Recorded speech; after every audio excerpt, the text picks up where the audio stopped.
ಹ್ಮ್. ಆ, ನಾವು doctor S Guruswamy ಅಂತೇಳಿ ಹೊಸದಾಗಿ doctor B R Ambedkar school of law ಅಂತೇಳಿ ಏನು ಕಾಲೇಜ್ ಆಗಿದೆ ಆ ಕಾಲೇಜಿನ ಪ್ರಾಂಶುಪಾಲರಾಗಿ ನಾವು ಈಗ ನೇಮಕಾಗಿದ್ದೀವಿ.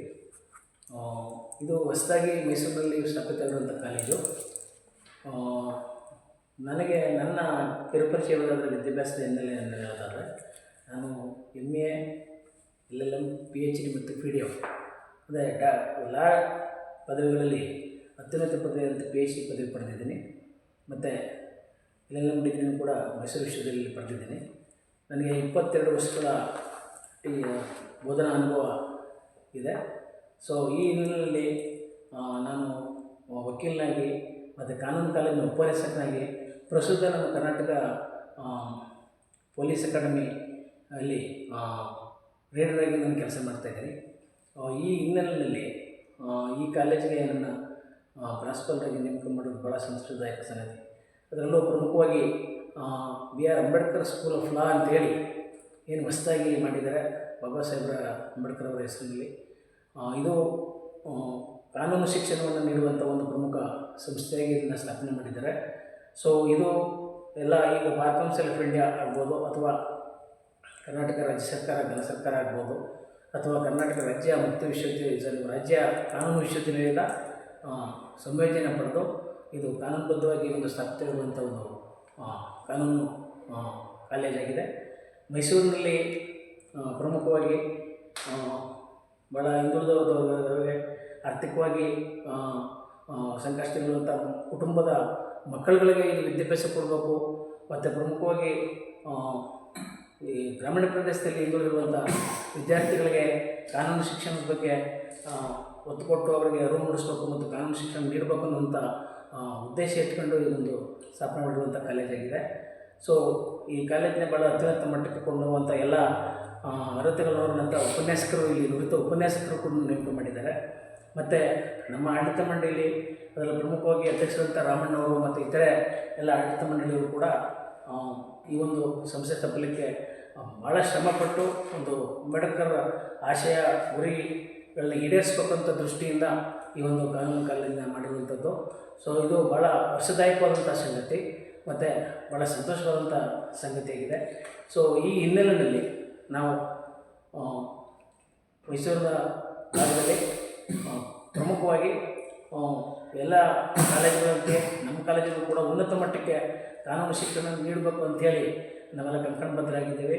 ನಮ್ಮ ಜೊತೆಗೆ ನುರಿತ ಉಪನ್ಯಾಸಕರು ವೃಂದ ಇದ್ದಾರೆ, ಮತ್ತು ಈ ಆಡಳಿತ ಸಿಬ್ಬಂದಿಗಳಿದ್ದಾರೆ. ಸೊ ಇವೆಲ್ಲ ವಿದ್ಯಾರ್ಥಿಗಳು ಕೂಡ ಈಗಾಗಲೇ ಸಾಕಷ್ಟು ಜನ ಪ್ರವೇಶ ಪಡ್ಕೊಂಡಿದ್ದಾರೆ, ಪ್ರವೇಶ ಪಡೀತಾ ಇದ್ದಾರೆ. ಇನ್ನು ಕೆಲವಂಥ ಸೀಟುಗಳು ಮಾತ್ರ ಉಳಿದಿರುವಂಥದ್ದು. ಇದು ಈಗಾಗಲೇ ದಿನಾಂಕ ನಿಗದಿಪಡಿಸಿರುವ ಒಳಗಡೆ ನಾವು ಪ್ರಮುಖವಾಗಿ ಈ ಪ್ರವೇಶವನ್ನು ಮಾಡ್ಕೊಳ್ಳೋಕ್ಕೆ ರೆಡಿ ಸಿದ್ಧವಾಗಿದ್ದೀವಿ. ಸರ್, ಇದನ್ನು ಹೊರತುಪಡಿಸ್ದಂಗೆ ಈಗ ಬರತಕ್ಕಂಥ ಯುವಕರು ಲಾ ಬಗ್ಗೆ ಯಾವ ರೀತಿ ಕಲ್ತ್ಕೋಬೇಕು, ಅವ್ರಿಗೆ ಯಾವ ರೀತಿ ಸಹಕರಿಸ್ತಾರೆ ಸರ್? ಸೊ ಈಗ ಬರುವಂಥ ಭಾಳ ವಿದ್ಯಾರ್ಥಿಗಳು ಇಂದಿನ 15-20 ವರ್ಷಗಳ ವಿದ್ಯಾರ್ಥಿಗಳಿಗಿಂತ ಭಾಳ ಚುರುಕಾಗಿದ್ದಾರೆ, ಮತ್ತು ಭಾಳ ಅಡ್ವಾನ್ಸ್ ಆಗಿದ್ದಾರೆ, ಮತ್ತು ತಾಂತ್ರಿಕವಾಗಿ ಬುದ್ಧಿವಂತರಿದ್ದಾರೆ. ಅವರ ಒಂದು ಮಟ್ಟಕ್ಕೆ ನಾವು ಕಾನೂನು ಶಿಕ್ಷಣ ನೀಡಬೇಕಾಗ್ತದೆ. ಮತ್ತು ಕಾನೂನು ಶಿಕ್ಷಣ ಪಡೆದ ಮೇಲೆ ಅನೇಕ ರೀತಿಯಾದಂಥ ಉದ್ಯೋಗಾವಕಾಶಗಳು ಮತ್ತು ಅವರ ವೃತ್ತಿಗೆ ಹೋಗುವಂಥ ಅವಕಾಶಗಳು ಭಾಳಷ್ಟು ಇದ್ದಾವೆ. ಸೊ ಈಗ ಏನು ಕಾರ್ಪೊರೇಟ್ ಕಂಪ್ನಿ ಆಗ್ಬೋದು, ಅಥವಾ ಲಾ ಫರ್ಮ್ಗಳಾಗ್ಬೋದು, ಅಥವಾ ಅವರು ಹೈಕೋರ್ಟ್ಗಳಿಗೆ ಪ್ರಾಕ್ಟೀಸ್ ಮಾಡಲಿಕ್ಕೆ ಹೋಗ್ಬೋದು, ಅಥವಾ ಜಿಲ್ಲಾ ನ್ಯಾಯಾಲಯಗಳ ಮುಂದುಗಡೆ ಅವರು ಪ್ರಾಕ್ಟೀಸ್ ಮಾಡ್ಬೋದು, ಮತ್ತು ಲಾ ಆಫೀಸರ್ಗಳಾಗಿ, ಮತ್ತು ಈ ಅಸಿಸ್ಟೆಂಟ್ ಪಬ್ಲಿಕ್ ಪ್ರಾಸಿಕ್ಯೂಟರಾಗಿ, ಅಥವಾ ನ್ಯಾಯಾಧೀಶರಾಗಲಿಕ್ಕೆ ಸೊ ಏನು ಬೇಕೋ ಅಷ್ಟನ್ನು ಕೂಡ ನಾವು ಇಲ್ಲಿ ಎಲ್ಲ ಕಲಿಸಿ ಅವರಿಗೆ ಭಾಳ ಇಕ್ವಿಪ್ ಮಾಡಿ ಅವರ ತರಬೇತಿಗೊಳಿಸಿ ಸಜ್ಜುಗೊಳಿಸಿ ನಾವು ಭಾಳ ಗುಣಮಟ್ಟವನ್ನು ಕಾಪಾಡಿ ವಿದ್ಯಾಭ್ಯಾಸ ಕೊಡಲಿಕ್ಕೆ ನಾವು ಎಲ್ಲ ರೀತಿ ಪ್ರಯತ್ನಗಳನ್ನು ನಾವು ರೀತಿ ಮಾಡ್ತೀವಿ ಸರ್. ಸರ್, ಇದನ್ನು ಹೊರತುಪಡಿಸ್ದಂಗೆ ಸಂಸ್ಥಾಪಕ ಅಧ್ಯಕ್ಷ ಇದೆಲ್ಲ ರಾಮಣ್ಣವ್ರ ಬಗ್ಗೆ ಏನು ಹೇಳಕ್ಕೆ ಇಷ್ಟಪಡ್ತೀರಾ? ರಾಮಣ್ಣವರು ನಿಜಕ್ಕೂ ಈ ಒಂದು ಸಂಸ್ಥೆ ಈ ಕಾನೂನು ಕಾಲೇಜ್ ಮಾಡಲಿಕ್ಕೆ ಭಾಳ ಶ್ರಮಪಟ್ಟಿದ್ದಾರೆ, ತ್ಯಾಗವನ್ನೇ ಮಾಡಿದ್ದಾರೆ ಸರ್. ಯಾಕೆಂತೇಳಿದ್ರೆ ಅವರೊಂದು ಗುರಿ ಇತ್ತು, ಅಂಬೇಡ್ಕರ್ ಆಶಯವನ್ನು ಈಡೇರಿಸೋಕ್ಕೆ ನಾವು ಏನಾದರೂ ಒಂದು ಗುರಿ ಇಟ್ಟು ಕೆಲಸ ಮಾಡಬೇಕು ಅನ್ನೋಂಥ ಉದ್ದೇಶ ಹೊಂದಿದ್ರು. ಅದರಲ್ಲೂ ಪ್ರಮುಖವಾಗಿ ಇವತ್ತಿನ ದಿನಗಳಲ್ಲಿ ಸಾಮಾನ್ಯ ಶಿಕ್ಷಣದ ಜೊತೆಗೆ ಪದವಿಗಳ ಜೊತೆಗೆ ಕಾನೂನು ಪದವಿಗಳನ್ನ ಕೊಡಬೇಕು. ಸೊ ಇವರಿಗೆ ಕಾನೂನು ಬಗ್ಗೆ ಸಂವಿಧಾನದ ಬಗ್ಗೆ ಅರಿವು ಮೂಡಿಸಬೇಕು. ಸೊ ಹಾಗಾಗಿ ಅಂಬೇಡ್ಕರ್ ವಿಚಾರಗಳು ಮತ್ತು ಅವರು ಇಟ್ಟಿರುವಂಥ ಕನಸುಗಳನ್ನ ಸಾಕಾರಗೊಳಿಸುವಂಥ ನಿಟ್ಟಿನಲ್ಲಿ ನಮ್ಮ ವಿದ್ಯಾರ್ಥಿಗಳನ್ನ ತಯಾರು ಮಾಡಬೇಕು.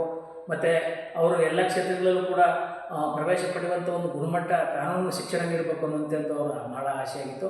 ಅವರು ಪ್ರಮುಖವಾಗಿ ಈಗ ನ್ಯಾಯಾಂಗ ಕ್ಷೇತ್ರದಲ್ಲಿ ಈ ಒಂದು ಏನು ನಮ್ಮ ಜನ ಇದ್ದಾರೆ ಅವರು ಅಂಬೇಡ್ಕರ್ ಮಾರ್ಗದಲ್ಲಿ ಹೋಗಲಿಕ್ಕೆ ಅನುಕೂಲ ಆಗಲಿ ಅನ್ನೋಂಥ ದೃಷ್ಟಿಯಿಂದ ಅದನ್ನು ಗುರಿ ಇಟ್ಟುಕೊಂಡು ಮತ್ತು ಹಲವಾರು ವಿಷಯಗಳನ್ನು ಚರ್ಚೆ ಮಾಡಿ ಈ ಒಂದು ಕಾನೂನು ಕಾಲೇಜಿಗೆ ಸ್ಥಾಪಿಸಲಿಕ್ಕೆ ಪ್ರಮುಖ ರೂವಾರಿ ಪ್ರಮುಖ ಕಾರಣಕರ್ತರಾಗಿದ್ದಾರೆ ಸರ್.